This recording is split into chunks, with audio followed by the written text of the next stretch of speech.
سکوت توڑ بھی دے تمام شہر تیری گفتگو کا پیاسا ہے. محترم سیکریٹری صاحب مائک پر.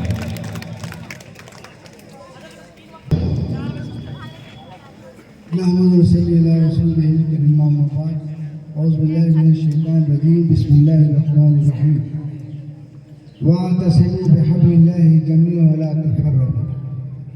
ایک ہو جائیں تو بن سکتے ہیں خورشید مبین ورنہ ان بکھرے ہوئے تاروں سے کیا بات بنے.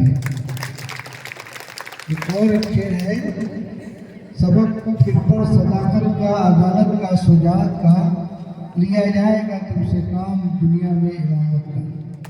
اللہ کا لاکھ لاکھ کرم اور شکر ہے کہ آج اردو بیداری اور قومی یکجہتی کانفرنس کا انعقاد الفیض ماڈل اکیڈمی میں کیا گیا ہے. اس کے چیئرمین جناب امن اللہ صفی صاحب کا میں شکر گزار ہوں. انہوں نے کم وقت میں اس کانفرنس کے انعقاد کے لیے انہوں نے وقت نکالا ہے اور اس سلسلے میں ہم لوگ جمع ہوئے ہیں. اور ہمارے دوست جناب خورشید انجینئر صاحب جو یہاں پوسٹڈ ہیں اپنی پور میں وہ ہمارے رفیق سفر ہیں. اساتذہ کرام طلباء و طالبات، آج کا جو موضوع اردو بیداری اور قومی یکجہتی کا جو اس کانفرنس اس موضوع پر انعقاد کیا گیا ہے، اس کا مقصد ہے کہ اردو کے کئی لوگوں کو بیدار کیا جائے. اور سب سے ہمارے طلباء و طالبات خوش قسمت ہیں کہ ان کی سرپرستی ایک ایسے شخصیت کے زیر اثر ہے کہ جو مدینہ یونیورسٹی سے ڈاکٹریٹ کی ڈگری حاصل کر کے جو آج انٹرنیشنل یونیورسٹی ہے مدینہ یونیورسٹی، وہاں سے انہوں نے ڈگری حاصل کر اور اپنے جو تجربات ہیں اور اپنے جو خیالات ہیں اس کو زمین پر لانے کی کوشش کیا. اور زمین پر لانے کے لیے ایک جو ہے الفاطمہ زہرا للبنات ماں حفصہ کا انعقاد کیا.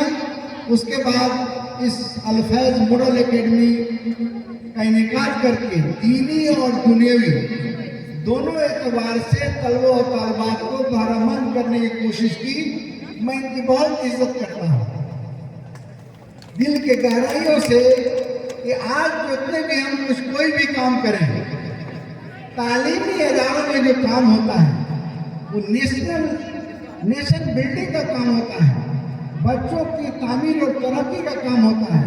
اگر آپ چینج چاہتے ہیں دنیا کے اندر تو سقراط نے کہا تھا if you want to change تو سب سے ایک ہی راستہ ہے education is a strong weapon to change the world.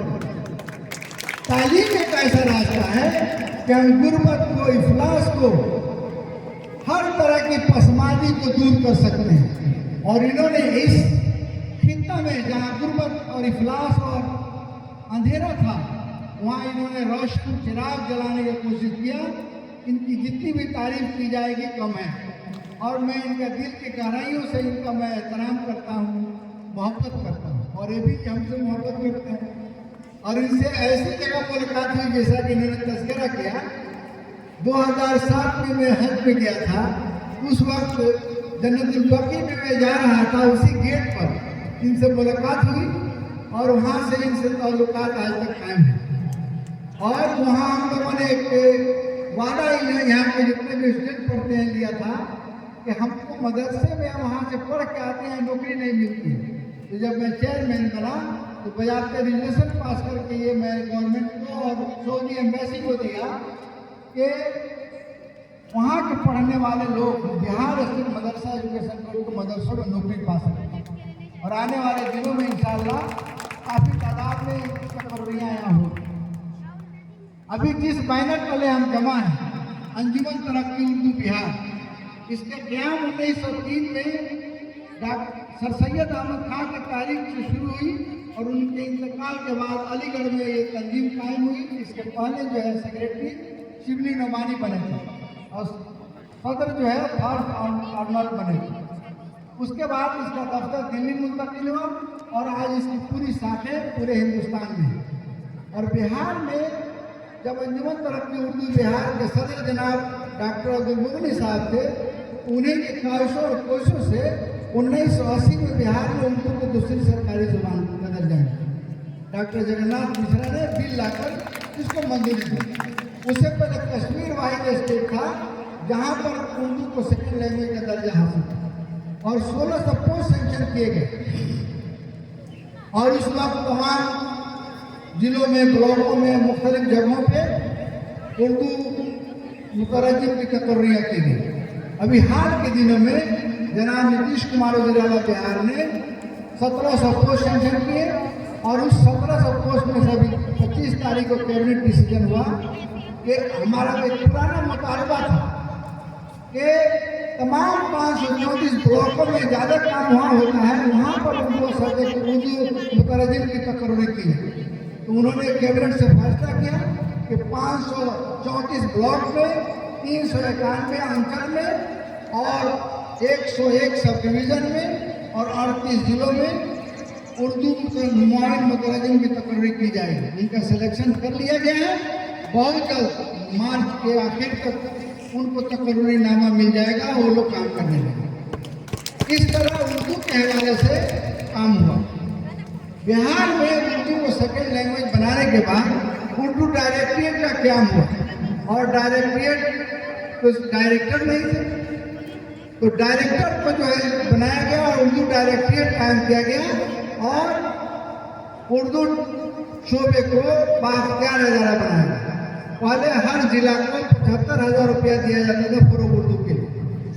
اب جو ہے 3 لاکھ روپے دیے جانا ہے تاکہ اردو کا ڈی ایم کے لیول پہ میٹنگ کر کے بچوں کو تحریری مقابلہ ہو, مشاعرہ ہو, تقریریں ہوں, اس کے لیے دیا جا رہا ہے. اور ہر ضلع میں اس کا انعقاد ڈی ایم کے ذریعے کیا جا رہا ہے. ہر ضلع میں اردو سیل قائم ہے, یہ اردو کے فروغ کے لیے کام ہوتا ہے. اور اسکولوں میں پہلے کیا تھا, 5,000 اردو اسکول تھے پورے بہار میں جہاں اردو اساتذہ کی تقرری ہوتی. نتیش کمار وزیر اعلیٰ جب عہدے پہ آئے, انہوں نے فیصلہ کیا کہ پورے بہار میں 73,000 پرائمری مڈل اسکول میں لازمی طور پہ اردو ٹیچر ہوگا. اور ابھی پورے بہار میں 45,000 اردو ٹیچر کی بحالی ہو گئی ہے. 10,000 تعلیمی مرکز میں اردو اساتذہ کی تقرری کی گئی ہے. اور پہلے 3,500 پرائمری سیکنڈری انٹر اسکول تھے اور ابھی جو ہے 8,500 سیکنڈری انٹر اسکول ہر پنچایت میں کھولے گئے ہیں. اب جو ہے تقریباً ابھی 4,000 اردو اساتذہ سیکنڈری انٹر میں بحال ہو چکے ہیں. باقی جگہوں میں بحالی کا عمل جاری ہے. اس طرح سے اردو کو آگے بڑھنے کا, اردو کو روزی روزگار سے جوڑنے کا یہ موقع فراہم کیا گیا ہے تاکہ ہمارے بچے جو اردو کے ذریعے تعلیم حاصل کر رہے ہیں ان کو روزی روزگار سے جوڑا جائے. یہ سب کام اردو کے فروغ کے لیے کیا جا رہا ہے. اسی طرح سے مدرسوں کا جہاں تک تعلق ہے, پہلے مدرسے کتنا تھے, 1127. نتیش کمار وزیر اعلیٰ بہار نے 2011 میں 2459 مدرسوں کو گرانٹ کے زمرے میں شامل کرنے کا فیصلہ کیا اور اس کے لیے 108 کروڑ روپیہ سینکشن کیا. اس شرط کے ساتھ کہ جو لوگ 6 کمرہ اور 5 کٹھا زمین ہوگا اور دیگر شرائط پوری کریں گے ان کو دیا جائے گا. اس طرح سے 814 مدرسوں کو گرانٹ دیا جا چکا ہے اور 1646 مدرسوں کی رپورٹ آئی ہے. میں نے وزیر اعلیٰ بہار کو لیٹر لکھا ہوں کہ آپ جلد سے جلد جتنے شرائط پوری کر رہے ہیں ان کو گرانٹ دیا جائے اور انشاءاللہ اللہ کی ذات سے مجھے امید ہے کہ بہت سے جلد ان مدرسوں کو بھی گرانٹ کے زمرے میں شامل کیا جائے گا. پہلے مدرسہ میں نصاب تعلیم نہیں تھا. یونائٹڈ نیشن کا آرگنائزیشن ہے یونیسیف کی مدد سے میں نے نصاب تعلیم مرتب کرایا اور مدرسوں میں مذہبی کتاب کے ساتھ 1 سے 8 تک SCERT اور 9th and 12th فوقانی امولی میں NCERT بک لاگو کیا گیا. اور وہاں سے میں بہار گورنمنٹ سے SCERT بک اردو میں سائنس, اردو میں میتھ, اردو میں تمام کتابوں کو چھپوایا اور سوشل سائنس تمام چیزوں کو چھپوا کر بٹوایا. اور NCERT کا بک میں چاہتا تھا NCERT سے خریدوں لیکن وہاں اویلیبل اردو میں نہیں تھا. وہاں سے سافٹ ویئر لایا اور بہار گورنمنٹ سے NCERT سے معاہدہ کر کے بہار میں NCERT بک اردو میں